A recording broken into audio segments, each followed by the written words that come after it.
I shot this great sketch a couple months back, and now we're just finally finishing it up. And so I was editing with him a lot of this past week.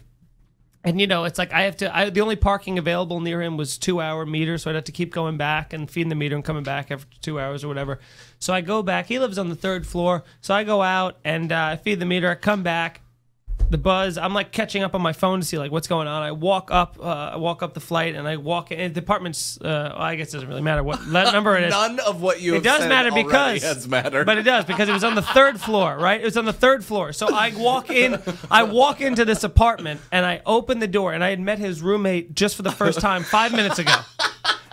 I walk into the apartment, and there's a person standing there. The hallway is pitch black. It's a long, narrow hallway. Hallway's pitch black. It's like, you know, all of a sudden reeks of smoke. I walk in. I close the door behind me. I walk in.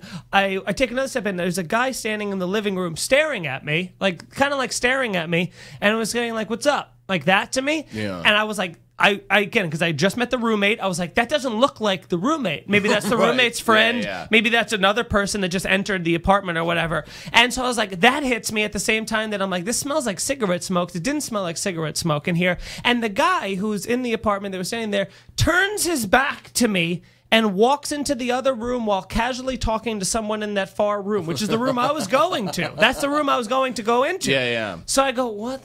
And I look around and I take and I start noticing little things like, that's not the same table. That couch is different. This isn't the TV. No. I walked, instead of the 3rd floor, I walked into the 2nd floor apartment. The motherfucker had his door open. Yeah. His door was just unlocked, and I walked into his apartment. I closed the door to his apartment, and he stared at me and was acknowledging me. And turned his back to me. That's how with much an of a intruder. pussy he thought you were. Oh, no, fuck that. Because actually, you know why I think that might be true? Because when I went upstairs...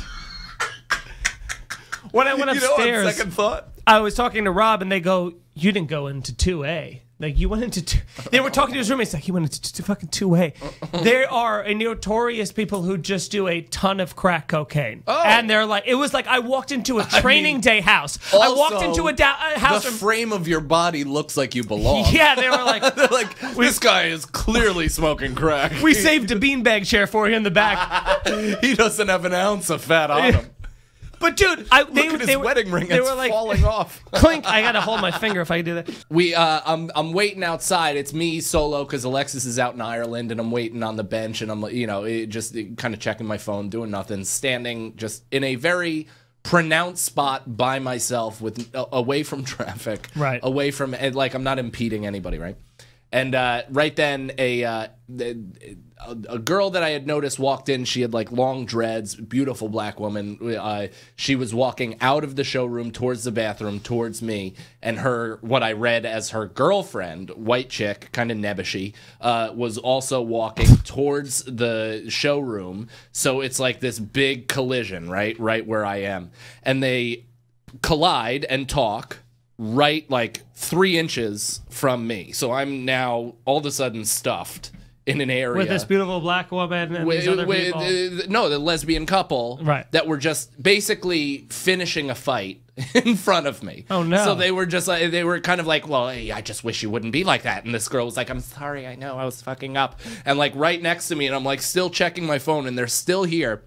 And then they start hardcore making out. Oh my god! Like literally this close to my body, where I'm like checking my phone, and I had to like after 30 seconds, because I stayed for as long as was comfortable. I had to then literally step over the bench, the pew, to get away from them, and I was like, "Does nobody see a problem with this?" Oh my god! And they could not even take their heads apart from each other to even notice that they were being a wild inconvenience to a human, had zero spatial recognition of what the fuck they were doing. But it's because you should be supporting it, Michael. I guess. that's the problem. I thought about this. I did call them out while I was on stage, though. I was like, you guys really didn't even notice I was there when you two were just basically fingering each other in the hallway before, and they were like, oh, sorry. And I was like, let me guess, you were in a fight earlier. And they were like, yeah. And I was like, what was it about? I brought it back, what was it? And they got back into into a fight. Oh, no, it was they about didn't. something like they didn't want to. One of the nebbishy bitch didn't want to like show up to the family gathering of the other chick, or like it was some like hack bullshit. Yeah, and, some rom-com. Yeah, but it was so perfect because you could see their contention like rise again and then still being stuck to their point. And I was like, I'll leave you with that. Next comedian. That's when you wanna make your Irish goodbye.